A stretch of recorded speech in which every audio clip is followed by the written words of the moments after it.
नमस्कार दोस्तों, आपका स्वागत है आपके अपने चैनल FM07 में। चलिए शुरू करते हैं आज की कहानी। दोस्तों, आज मैं आपको जो कहानी सुनाने जा रहा हूँ वो मुझे मेरे गांव के बड़े बूढ़ों ने सुनाई है। हमारे गांव के एक सरपंच की पत्नी के कोई बच्चा नहीं था, इसलिए सब उसे बांझ कहते थे।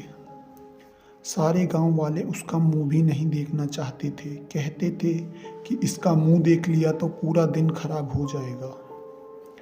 मुखिया की पत्नी होने की वजह से कोई उसके मुंह के सामने तो कुछ नहीं कह पाता था। एक बार गांव में एक अघोरी बाबा आया। मुखिया की पत्नी को देखकर वो बोला, तुम्हारे कोई बच्चा नहीं है। आपको कैसे पता बाबा? हम हस्तरेखा देखने में निपुण हैं और हाथ देखकर बता सकते हैं कि क्या होने वाला है। वो बोली, बाबा मेरे बच्चा कब होगा? उसने कहा, भगवान ने आपको बच्चा तो नहीं दिया है, पर एक रास्ता है। इस अमावस्या की रात को किसी एक ऐसे लड़के की बलि पीपल के पेड़ को नीचे दो जो अपने माँ बाप का इकलौता पुत्र हो, और उसके खून से अपने बाल धोना। फिर कहना, प्यासी आत्माओं, यह बलि मेरी तरफ से स्वीकार करो और मुझे एक पुत्र दो। 1 महीने बाद तुम्हें एक पुत्र होगा। इतना कहकर वो वहाँ से चला गया। उस दिन के ठीक 3 दिन बाद अमावस्या थी। उस औरत ने वही किया जो उस बाबा ने बताया था। उसने अपने देवरानी के लड़के की बलि दे दी और खून की 2 बूंद पानी में डालकर खुद पी गई, जैसे बाबा ने कहा। अगली सुबह गांव वालों को पता चला कि मुखिया के भाई के बेटे को किसी ने मार दिया है और तालाब के पास फेंक दिया है। जब मुखिया और उसके भाई को पता चला, वह नंगे पैर दौड़कर वहां पहुंचे।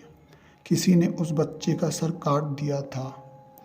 गांव वालों ने उसके शरीर और सर को नदी में बहाने की सलाह दी। मुखिया और उसके भाई से पूछकर गांव वालों ने उसे नदी में बहा दिया।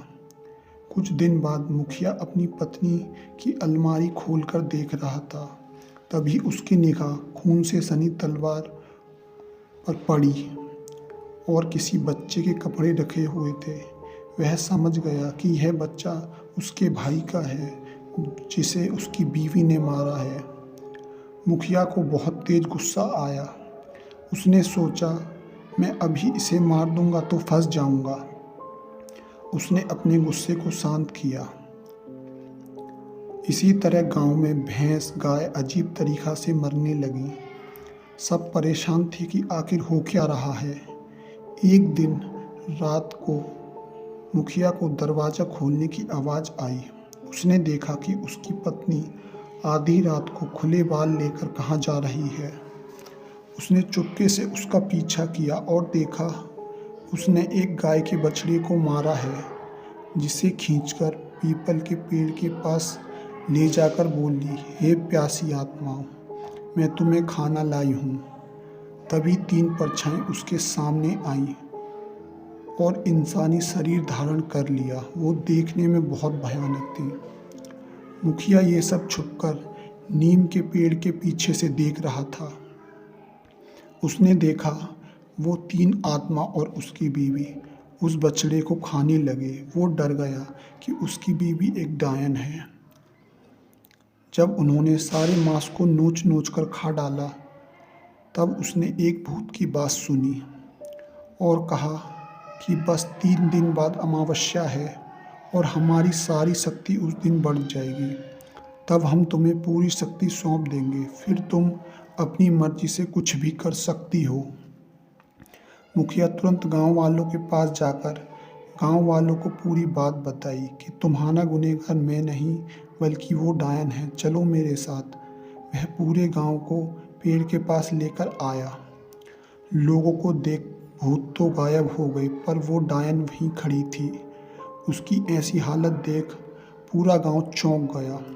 मुखिया ने कहा, ये मेरी पत्नी नहीं बल्कि एक डायन है, सजा दो इसे। सभी गांव वाले उसे पीटकर एक पेड़ से लटका दिया जो कि नदी के पास था। वहाँ पर एक कुआं भी था। वह डायन पानी मांगती रही। गांव वालों ने उसे पेड़ से लटकर रहने दिया। वो सबसे कहने लगी, मैं तुम सबको बर्बाद कर दूंगी। और 2 दिन तक लटके रहने से उसकी मौत हो गई। एक दिन बाद अमावस्या थी। किसी को नहीं पता कि उसका शरीर कहाँ गया। काफ़ी समय हो गया, लोग उसे भूल गए थे। फिर कुछ दिन बाद लोगों को पेड़ के पास वाले कुएं से आवाज़ आने लगी कि मैं पानी के लिए तुम्हें बर्बाद कर दूंगी, तुम्हें तड़पा तड़पा कर मारूंगी। जबकि वो कुआं बिल्कुल सूखा था। रात को मंत्र पढ़ने की आवाज़ कुएं से आने लगी। लोग समझ गए थे कि जब तक उसका शरीर नहीं जलेगा उसकी आत्मा भटकती रहेगी। कुछ दिनों बाद गांव के सभी कुएं पानी से सूख गए। बस उसी कुएं में पानी था जो कि पेड़ के पास था। गांव वालों को लगा अब क्या करें। किसी को कुछ समझ नहीं आ रहा था। उन्होंने सोचा क्यों ना पेड़ के पास वाले कुएं से पानी भरकर पी लिया जाए। वो जैसे ही पानी भरने के लिए गए सारा पानी सूख गया और एक आवाज़ आई, तुम लोगों ने मुझे पानी नहीं दिया था, अब देखो मैं तुम्हें कैसे तड़पाऊंगी। अब तुम्हें कभी पानी नहीं मिलेगा। अब गांव वाले बहुत परेशान हो गए क्योंकि उन्हें दूसरे गांव से पानी कम ही मिल रहा था। प्यासे रहने की वजह से कुछ लोगों की तो तड़प कर मौत हो गई। परेशान होकर गांव वालों ने उस कुएं के पानी को निकाल लिया। जिन जिन लोगों ने उस पानी को पिया उनकी अजीबोगरीब तरीके से मौत हो गई। अब तो गांव में पानी न मिलने की वजह से मौतें होने लगी। गांव वालों के पास भगवान को याद करने के अलावा कोई और रास्ता नहीं था। 2-4 दिन बाद गांव में एक साधु बाबा आए। पूरा गांव उनके पैरों में पड़ गया। बाबा ने पूछा, क्या हुआ, तुम्हारी इतनी बुरी हालत क्यों है?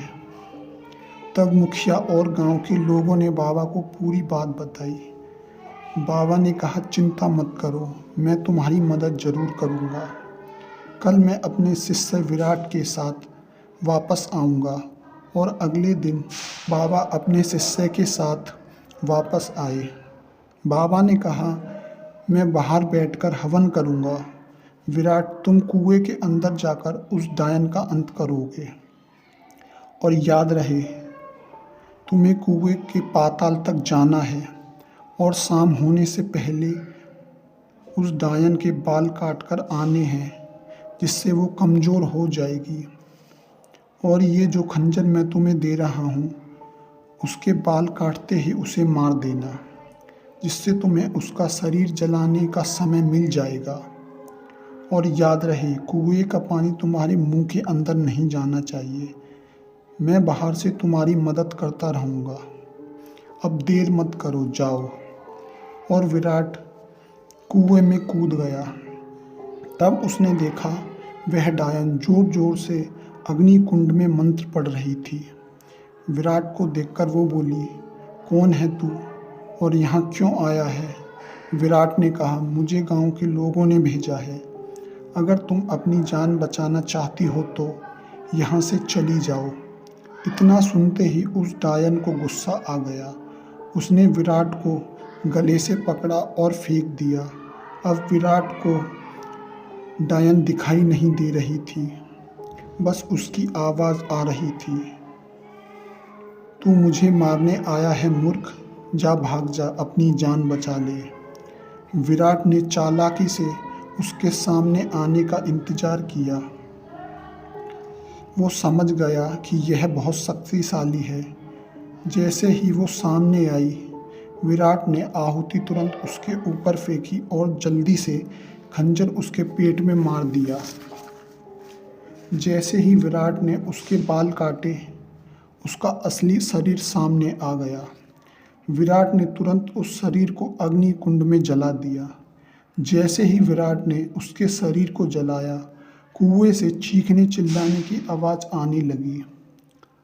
बाहर हवन कर रहे गुरुजी ने कहा, गांव वालों डरो मत, अब ये कुछ नहीं कर सकती, इसका अंत हो गया है। तभी कुछ देर बाद विराट कुएं से बाहर आ गया और इस तरह गुरुजी और विराट ने उसका अंत कर दिया। उस दिन गुरुजी और विराट गांव वालों के लिए भगवान बनकर आए थे। दोस्तों, ये कहानी केवल आपके मनोरंजन के लिए है।